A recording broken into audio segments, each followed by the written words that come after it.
તમને લોકોને ખબર છે કે આપણા ગુજરાતની અંદર છોકરાઓની હરાજી થાય છે? ના ખબર પડી? ઓકે, સમજાવું.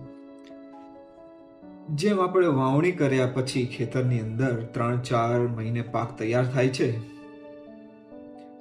ડિપેન્ડ કે પાક કેવો છે એ પ્રમાણે એને આપણી લણણી કરવાની હોય છે. જો માંડવી હોય તો એને ઉપાડવી પડે, કપા હોય તો એને વીણવો પડે, ડિપેન્ડ કે કેવો પાક છે એ પ્રમાણે, રાઈટ? તો એ રીતે પાક લીધા પછી એને આપણે સાફ સફાઈ યોગ્ય રીતે પેકિંગ કર્યા પછી એને આપણે હરાજીમાં એટલે કે યાર્ડમાં લઈ જઈએ છીએ એને વેચવા માટે. ત્યાં ઘણા બધા વેપારીઓ લાઈનમાં બેઠા હોય, તમારો પાક જોવે, એની ચકાસણી કરે, એની ક્વોલિટી કેવી છે એ પ્રમાણે એ પછી તમને ભાવ કહેતા હોય અને જે વેપારી સૌથી વધારે ભાવ આપે એને આપણે આપણો પાક વેચી દેતા હોઈએ. બસ આવી જ રીતે છે ને છોકરાઓનું છે. છોકરાઓની વાત કરું તો મોસ્ટલી આપણે જે ગુજરાતની અંદર 70% છોકરાઓ ખરા ને એ મિડલ ક્લાસ ફેમિલીમાંથી આવે છે, મધ્યમ વર્ગમાંથી. તો જ્યારે કોઈ છોકરો ભણી ગણીને વ્યવસ્થિત રીતે કોઈ નાની મોટી નોકરી કે ધંધો કરીને થોડો ઘણો સેટ થાય, ત્યારે ઓલમોસ્ટ એની ઉંમર 23 કે 24 વર્ષની આસપાસ થઈ ગઈ હોય.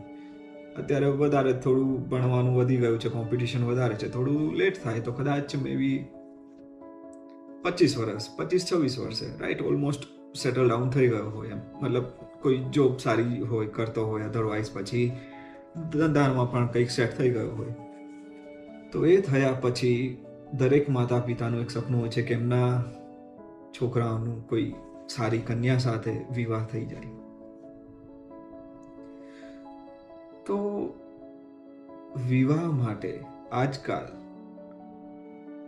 જે આપણા સમાજની અંદર જે ચાલી રહ્યું છે, મતલબ કહેવા જાઉં ને તો હું પોતે પણ આ સિચ્યુએશનમાંથી અત્યારે પસાર થઈ રહ્યો છું, એટલે મને ખબર છે કે છોકરાઓની કેવી હાલત છે.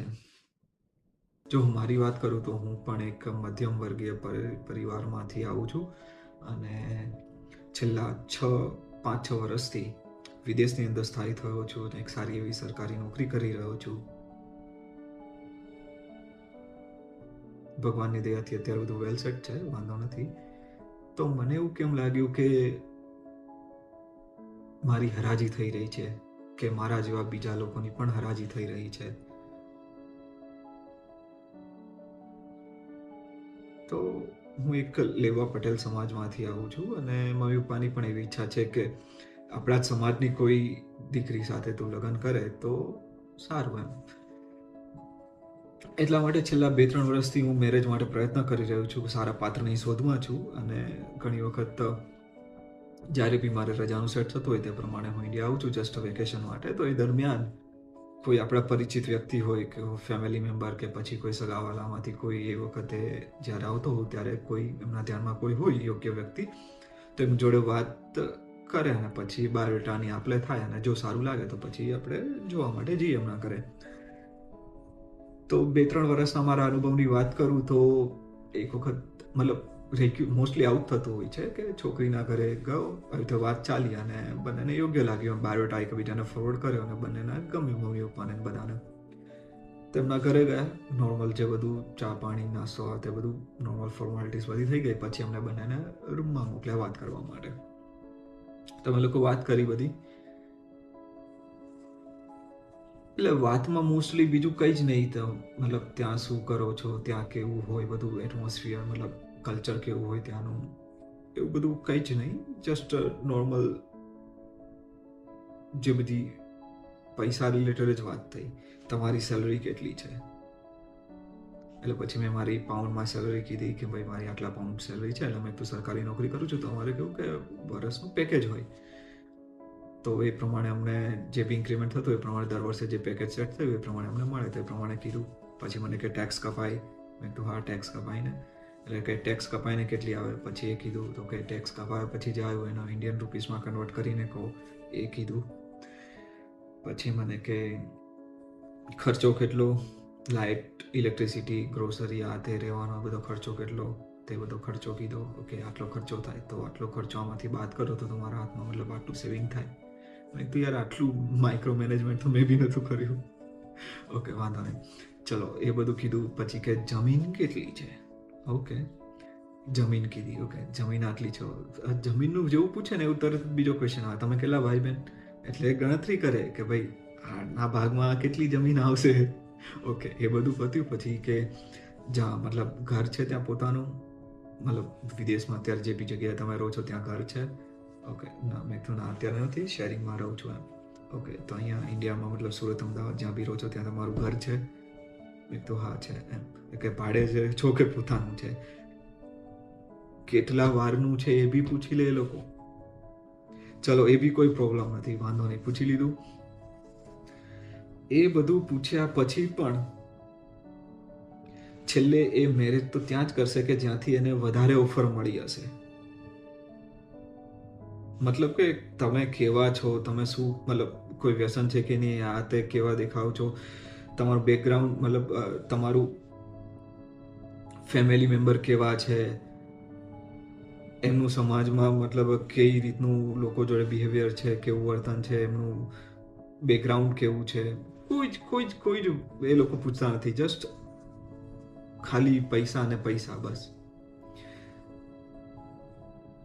તો ઘણા સમાજમાં સારા એવા માણસોએ છે ને એક ડિજિટલ પ્લેટફોર્મ બનાવેલું છે. ફોર એક્ઝામ્પલ ફેસબુક કે વોટ્સએપ ઉપર એક ગ્રુપ બનાવેલું છે.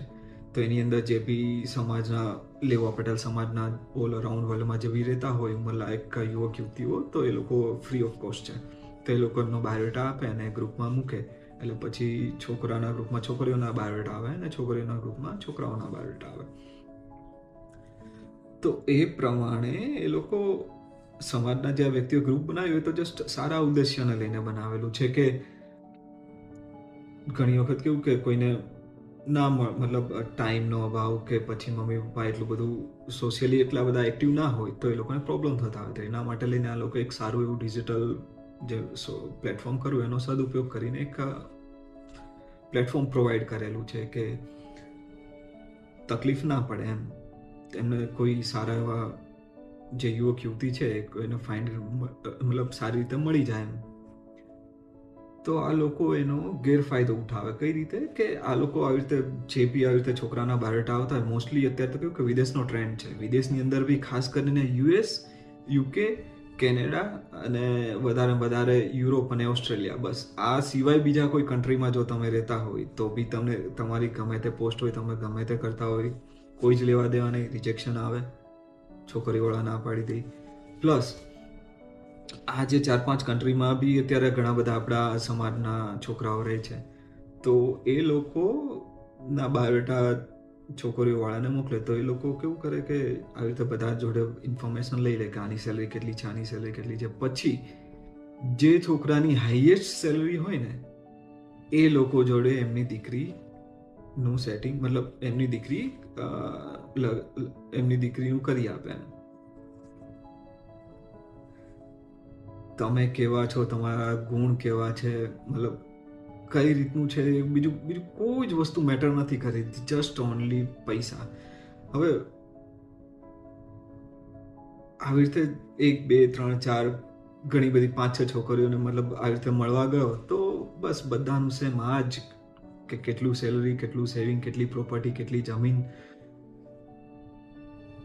તો ઘણી વખત અંદરથી એવું ફીલ થાય છે કે યાર હું કોઈ માણસ છું કે કઈ, શેના માટે એ લોકો મતલબ છોકરાઓની પસંદગી કઈ રીતે કરે છે એ જ ખબર નથી પડતી એમ. હરાજી થતું હોય ને કે જે સૌથી વધારે બોલી બોલે, જે છોકરાઓનો સૌથી વધારે કેપેબલ હોય પૈસાની દ્રષ્ટિએ, કાં તો પછી મમ્મી પપ્પા જોડે એટલું કેપેસિટી હોય, સૌથી વધારે પૈસા હોય, અધરવાઇઝ પોતાની સેલરી કે ભાઈ પોતાનું એટલું કોઈ બિઝનેસ, સારો એવો ધંધો કે કોઈ જગ્યાએ સેટ હોય અને એમનું સારું એવું ફાઇનાન્શિયલ બેકગ્રાઉન્ડ હોય તો એમની જોડે જ એ લોકો કરે એમ. બાકીના છોકરાઓ બીજું કંઈ જ નહીં જોવે તમારું, જસ્ટ ખાલી ફાઇનાન્સ જ. તો જો હું અત્યારે બહાર રહેતો હોય, સારું સરકારી જોબ કરતો હોય, સ્ટીલ જો મારું એવું હાલત છે તો જે લોકો ત્યાં ભારતની અંદર જ રહે છે અને 20,000, 25,000, 30,000ની જે નોકરી ધંધો કે ગમે તે નાનું એવું કંઈક કરે છે તો એ લોકોની તો શું હાલત થઈ હશે.